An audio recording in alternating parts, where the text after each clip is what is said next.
Hello दोस्तों, welcome back to the channel. और आज के वीडियो में हम इंडियन पॉलिटी एंड कॉन्स्टिट्यूशन की सीरीज़ को आगे बढ़ाते हुए वाइस प्रेसिडेंट के बारे में जानेंगे कि क्या क्या प्रोविजंस दे रखे हैं कॉन्स्टिट्यूशन में वाइस प्रेसिडेंट के रिगार्डिंग। तो आइए दोस्तों शुरू करते हैं। तो दोस्तों ये part 5 of the constitution the union में ही दे रखे हैं प्रोविजंस। तो आज की वीडियो में हम जानेंगे वाइस प्रेसिडेंट के रिगार्डिंग प्रोविजंस, और अगली वीडियो में हम जानेंगे the council of ministers and the attorney general of India के रिलेटेड प्रोविजंस। तो दोस्तों जैसे कि हम हमेशा करते हैं, एक बार रिवाइज कर लेते हैं, लेकिन आज की रिवीजन हम part 5 of the constitution the union से करेंगे, क्योंकि उससे पहले के पार्ट्स की जो रिवीजन है मेरे को लगता है अब तक आपको काफ़ी कोई याद होगी और उसके लिए मैं एक अलग से जो रिवीजन से रिलेटेड वीडियो है, एक शॉर्ट वीडियो मैं अपलोड कर दूंगा जिसको कि आप देख सकते हैं। तो अब से हम आगे की जो वीडियोस में रिवीजन स्टार्ट करेंगे पार्ट 5 ऑफ द कॉन्स्टिट्यूशन से, यानी कि द यूनियन वाले चैप्टर से। तो दोस्तों पार्ट 5 ऑफ द कॉन्स्टिट्यूशन में हमने जाना था कि द यूनियन के रिलेटेड प्रोविजंस हैं, और ये आर्टिकल 52 से 151 तक दे रखे हैं। और इसमें इंपॉर्टेंट आर्टिकल्स कौन कौन से याद करने हैं? 53, 54 और 55, जिसके के अंदर प्रेसिडेंट के इलेक्शन से रिलेटेड प्रोविजंस दिए गए हैं। और सबसे इंपॉर्टेंट आर्टिकल है आर्टिकल नंबर 61, जिसमें कि इम्पीचमेंट ऑफ द प्रेसिडेंट के रिगार्डिंग प्रोविजंस दिए गए हैं कि कैसे प्रेसिडेंट को इम्पीच किया जा सकता है for the violation of the constitution. फिर हमने 73 आर्टिकल देखा था, और आर्टिकल 74(1), यानी कि 73 में देखा था एक्सटेंट ऑफ द यूनियन कहाँ है, और 74 में 1 में हमने देखा था कि president must act with aid and advice of the council of ministers. तो ये आर्टिकल इंपॉर्टेंट है।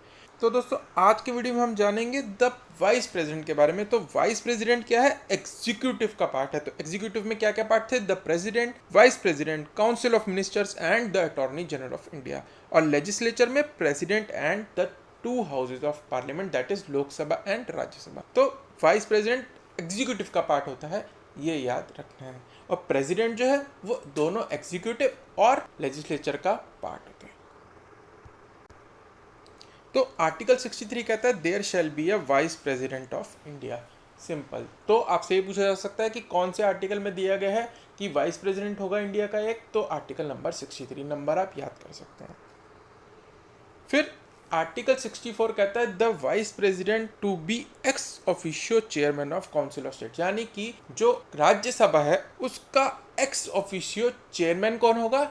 Vice president. तो ये बहुत इंपॉर्टेंट है, ये आपको याद रखना है। आर्टिकल 64 में दिया गया है क्या कि वाइस प्रेसिडेंट जो है वो चेयरमैन होगा राज्यसभा, और ये कब नहीं होगा? Except when he is acting at the president. जब वाइस प्रेसिडेंट प्रेसिडेंट के रोल निभा रहा होगा तब वो चेयरमैन नहीं होगा। उसके अलावा नॉर्मल कंडीशंस में वाइस प्रेसिडेंट जो है वो चेयरमैन ऑफ राज्यसभा होगा। The vice president to act as president to or discharge his function during casual vacancies in the office or during absence of the president. जो वाइस प्रेसिडेंट है वो president के role निभाएगा कब? जब कैजुअल वैकेंसी होगी या प्रेसिडेंट का ऑफिस वेकेंट होगा, तब vice president president of India act करेगा। तो हमने पिछली वीडियो में भी जाना था कि अगर प्रेसिडेंट नहीं है तो नेक्स्ट कौन है ऑर्डर ऑफ प्रेसिडेंस में? वाइस प्रेसिडेंट है जो कि प्रेसिडेंट का रोल निभाएंगे। और जब वो एक्ट कर रहे होंगे प्रेसिडेंट के रोल में, तो उनके जो सारे इम्यूनिटीज़ हैं और प्रिविलेजेस हैं प्रेसिडेंट के मिलेंगे। एमोल्यूमेंट्स और अलाउंसेस जो हैं, सैलरीज जो हैं, वो सब भी प्रेसिडेंट के लिए मिलेंगी। लेकिन जब ये एक्ट कर रहे होंगे तो वो राज्यसभा के चेयरमैन का रोल अदा नहीं करेंगे। फिर है इलेक्शन ऑफ द प्रेसिडेंट। तो इलेक्शन ऑफ द प्रेसिडेंट कहता है कि कौन इलेक्ट करेगा? इलेक्टोरल कॉलेज ही इलेक्ट करेगा प्रेसिडेंट को। बट इसके अंदर जो मेंबर्स हैं वो प्रेसिडेंट के इलेक्टोरल कॉलेज से अलग हैं। वाइस प्रेसिडेंट के इलेक्टोरल कॉलेज में सिर्फ members of both houses of parliament दिया गया है। तो इसमें both nominated and elected members दोनों हाउसेज के इलेक्शन में पार्टिसिपेट करेंगे। जबकि प्रेसिडेंट के केस में हमने देखा था कि सिर्फ इलेक्टेड मेंबर्स जो है पार्लियामेंट के वो वोट करेंगे, और एमएलएज ऑफ स्टेट लेजिस्लेचर वो भी पार्टिसिपेट करेंगे इलेक्शन में। लेकिन वाइस प्रेसिडेंट के केस में सिर्फ राज्यसभा और लोकसभा के मेंबर्स ही पार्टिसिपेट करेंगे। और मेथड कौन सा है? सिंगल ट्रांसफरेबल वोट, जो मैंने आपके प्रेसिडेंट के केस में समझाया था, सेम प्रोसीजर इसमें फॉलो होता है। ठीक है, और ये भी सीक्रेट बैलेट के थ्रू होता है। और जब वाइस प्रेसिडेंट है वो किसी हाउस का या स्टेट लेजिस्लेचर का मेंबर नहीं हो सकता जब वो प्रेसिडेंट बन जाएगा। और अगर वो है किसी हाउस ऑफ द पार्लियामेंट का मेंबर तो उसे वो सीट वेकेंट करनी पड़ेगी, तभी वो वाइस प्रेसिडेंट का रोल अदा कर सकता है। तो वेंकैया नायडू जी के केस में भी देखा था कि वो मेंबर ऑफ पार्लियामेंट थे तो उन्होंने रिजाइन करा, फिर वो वाइस प्रेसिडेंट बने। अब क्वालिफिकेशंस क्या चाहिए होती है वाइस प्रेसिडेंट के लिए? ही should be a citizen of India और उसकी मिनिमम एज रिक्वायरमेंट है 35 ईयर्स ऑफ एज। तो प्रेसिडेंट के केस में भी क्या थी, 35 ईयर्स एज होनी चाहिए, और वाइस प्रेसिडेंट के केस में भी 35 मिनिमम एज होनी चाहिए। और he shall be qualified for election as a member of council of state. वो काउंसिल ऑफ स्टेट यानी राज्यसभा का मेंबर होने के लिए एलिजिबल हों, वो सारी कंडीशंस फुलफिल करें जो राज्यसभा के मेंबर होने के लिए चाहिए, तभी वो वाइस प्रेसिडेंट के इलेक्शन में खड़े हो सकते हैं। तो हमने देखा था कि प्रेसिडेंट के केस में ये क्या था, he shall be qualified for election as a member of Lok Sabha थे, लेकिन वाइस प्रेसिडेंट के केस में क्या है, he should be qualified as a member of Rajya Sabha. ठीक है, तो अभी इस तरह याद कर सकते हैं क्योंकि वाइस प्रेसिडेंट राज्यसभा के ही एक्स ऑफिशियो चेयरमैन बनेंगे, इसलिए उनकी जो क्वालिफिकेशन है राज्यसभा से रिलेटेड है और प्रेसिडेंट की लोकसभा से। And he shall not hold any office of profit under the government. ये सेम है प्रेसिडेंट वाले में, जैसे वीडियो में हमने देखा था। टर्म ऑफ द प्रेसिडेंट, तो टर्म ऑफ द प्रेसिडेंट क्या होगी, 5 साल। 5 साल के लिए वाइस प्रेसिडेंट को इलेक्ट किया जाता है और ये भी री इलेक्शन के लिए एलिजिबल है कितनी भी बारी, जैसे कि प्रेसिडेंट है कितनी भी बारी इलेक्शन के लिए खड़े हो सकते हैं प्रेसिडेंट के लिए, री इलेक्शन के लिए। सेम केस है vice president. Resignation and termination, ये इंपॉर्टेंट है कि रिजाइन किसको देंगे, प्रेसिडेंट को। ठीक है, तो प्रेसिडेंट को वाइस प्रेसिडेंट अपना रेजिग्नेशन देंगे और वाइस प्रेसिडेंट को कौन रेजिग्नेशन देते हैं, प्रेसिडेंट। तो वाइसा वर्सा है ये, तो आप ऐसे भी याद कर सकते हैं कि प्रेसिडेंट वाइस प्रेसिडेंट को देंगे रेजिग्नेशन और वाइस प्रेसिडेंट प्रेसिडेंट को देंगे रेजिग्नेशन। और इनको हटाया कैसे जा सकता है, अब प्रेसिडेंट के केस में हमने आर्टिकल 61 देखा था, इम्पीचमेंट से हटाया जा सकता है। इम्पीचमेंट सिर्फ प्रेसिडेंट के लिए दी गई है कॉन्स्टिट्यूशन में, ये मैंने लास्ट वीडियो में भी आपको बताया था। और वाइस प्रेसिडेंट के लिए क्या प्रोसेस है कि ये सिर्फ राज्यसभा में एक रेजोल्यूशन लाया जाएगा इनको हटाने के लिए। अब इसको आप याद कर सकते हैं कि एक्स ऑफिशियो चेयरमैन है राज्यसभा के, तो वहीं पे पहले लाया जाएगा इनको हटाने के लिए एक रेजोल्यूशन, उसके बाद वहाँ रेजोल्यूशन पास होगा और फिर लोकसभा जाएगा और वहाँ पे भी पास होगा, तब माना जाएगा कि vice president has been removed. और इसके लिए कितने दिन का टाइम चाहिए, 14 दिन का। तो 14 दिन का नोटिस देना प्रेसिडेंट के केस में भी मैंडेटरी है और वाइस प्रेसिडेंट के केस में भी 14 दिन का नोटिस देना जरूरी है इनिशियली। और जब तक नया वाइस प्रेसिडेंट नहीं आया था तब तक जो एग्जिस्टिंग वाइस प्रेसिडेंट है वो कंटिन्यू करेंगे अपना ऑफिस होल्ड करना।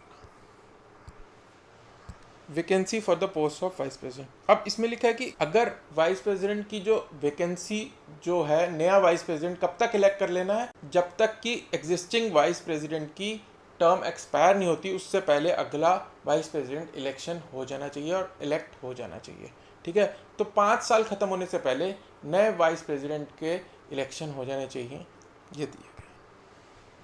फिर सेकंड क्या कह रहा है कि in case of vacancy due to reason of death, resignation और रिमूवल, डेथ हो जाए एग्जिस्टिंग वाइस प्रेसिडेंट की, रिजाइन कर दें वो, या उनको रिमूव कर दिया जाए रेजोल्यूशन के थ्रू, तो नया president as soon as possible हमें इलेक्ट करना है। अब इसके अंदर इंपॉर्टेंट चीज क्या है, एज सून एज, इसमें कोई टाइम फ्रेम नहीं दे रखी। प्रेसिडेंट के केस में दे रखी है अगर प्रेसिडेंट की सीट वेकेंट हो जाए तो मिनिमम 6 मंथ के अंदर अंदर नया प्रेसिडेंट इलेक्ट करना ही करना है। लेकिन वाइस प्रेसिडेंट के केस में सिर्फ दिया गया है एज सून एज पॉसिबल, तो ये एम्बिग्यूटी दे दी है, एम्बिगुअस छोड़ दिया है, क्लियर नहीं है, एज सून एज पॉसिबल।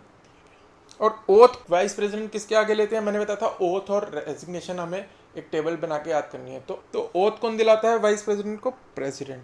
तो प्रेसिडेंट ओथ दिलाएंगे वाइस प्रेसिडेंट को। ठीक है, तो प्रेसिडेंट को ओथ कौन दिलाता है, चीफ जस्टिस ऑफ इंडिया। तो यहाँ थोड़ा डिफरेंट है कि चीफ जस्टिस ऑफ इंडिया दिलाते हैं ओथ प्रेसिडेंट को और वाइस प्रेसिडेंट को प्रेसिडेंट ही दिलाते हैं। तो इस केस में याद करना बहुत आसान है कि ओथ भी वाइस प्रेसिडेंट को प्रेसिडेंट दिलाएंगे और रेजिग्नेशन भी वाइस प्रेसिडेंट अपना प्रेसिडेंट को ही देंगे। और डिस्प्यूट हो जाए अगर इलेक्शन में, कोई कह दे कि इलेक्शन सही तरीके से नहीं हुआ, फेयर तरीके से नहीं हुआ, तो प्रेसिडेंट और वाइस प्रेसिडेंट के दोनों के केस में सुप्रीम कोर्ट ऑफ इंडिया का डिसीजन फाइनल होगा। तो ये याद कर लेना है कि सुप्रीम कोर्ट ही है दोनों केसेस में जो कि डिसाइड करेंगे कि इलेक्शन सही हुआ था कि। और अगला ये सब क्लॉज 2 क्या कह रहा है कि अगर वाइस प्रेसिडेंट का इलेक्शन जो है वो डिक्लेयर हो जाता है कि वो गलत था, इस केस में जो वाइस प्रेसिडेंट ऑलरेडी डिसीजंस ले चुका है वो इनवैलिडेट यानी कि रद्द नहीं हो जाएंगे, इस वजह से कि इलेक्शन जो था वो गलत तरीके से हुआ। तो जो डिसीजन ऑलरेडी हो चुके हैं वो वैलिड ही रहेंगे। तो ये भी सेम है, प्रेसिडेंट के केस में भी यही होता है और वाइस प्रेसिडेंट के केस में भी सेम। अब याद क्या करना है वो देख लेते हैं कि एक्स ऑफिशियो चेयरमैन है राज्यसभा के vice president, 35 years minimum age चाहिए बनने के लिए वाइस प्रेसिडेंट, और सिटीजन होना चाहिए इंडिया के। और इलेक्शन जो होते हैं उसमें सिर्फ members of both houses of parliament he participate कर सकते हैं, और सिंगल ट्रांसफरेबल वोट से हुआ है। इसका पूरा मैकेनिज्म आप देख सकते हैं प्रेसिडेंट वाली वीडियो में। और टर्म क्या होती है 5 ईयर्स, और 14 डे नोटिस चाहिए होता है, सेम जैसे कि प्रेसिडेंट केस में चाहिए होता है, और राज्यसभा में पास होना चाहिए, उसके बाद लोकसभा उसको एग्री करेगी, यानी कि मेजॉरिटी से वो अप्रूव कर देगी रेजोल्यूशन को, तो प्रेसिडेंट को रिमूव किया जा सकता है। और वाइस प्रेसिडेंट ओथ किसके सामने लेते हैं, कौन दिलाएगा ओथ, प्रेसिडेंट दिलाएंगे। और रेजिग्नेशन भी हमने देखा कि कौन दिलाएगा, प्रेसिडेंट ही देंगे। तो दोनों केसेस में ओथ भी प्रेसिडेंट दिलाएंगे और रेजिग्नेशन भी वाइस प्रेसिडेंट अपना प्रेसिडेंट को ही भेजेंगे। तो प्रेसिडेंट के केस में मैंने पता है ये सीजीआई ओथ दिलाते हैं, और रेजिग्नेशन प्रेसिडेंट किसको देते हैं, वाइस प्रेसिडेंट को। बस इसमें इतना सा चेंज है कि ओथ भी यहाँ प्रेसिडेंट दिला रहे हैं और रेजिग्नेशन भी प्रेसिडेंट को जा रहा है। तो ये टेबल बन गया हमारा, जो कि अपडेट हो गया। वाइस प्रेसिडेंट ओथ दिलाएंगे प्रेसिडेंट, रेजिग्नेशन भी प्रेसिडेंट को देंगे, रेजोल्यूशन जो है राज्यसभा के अंदर मूव करके इनको रिमूव किया जा सकता है। 5 ईयर्स का टेन्योर है और 35 years, and member of Rajya Sabha के लिए एलिजिबल होने चाहिए वाइस प्रेसिडेंट, तभी वो वाइस प्रेसिडेंट के इलेक्शन में खड़े हो सकते हैं। तो दोस्तों ये था आज का वीडियो हमारा वाइस प्रेसिडेंट के ऊपर। तो मैं आशा करता हूँ ये आपको पसंद आया होगा, और अगर पसंद आया है तो प्लीज़ इसे लाइक कीजिए एंड शेयर कीजिए अपने दोस्तों के साथ, and don't forget to hit the subscribe button and the bell icon, जिससे कि आने वाले वीडियोस के नोटिफिकेशन आपको मिलते रहें। तो दोस्तों अगले वीडियो में हम जानेंगे council of ministers and attorney general के बारे में, क्या क्या प्रोविजंस दिए गए हैं कॉन्स्टिट्यूशन में। तब तक के लिए bye bye and happy learning.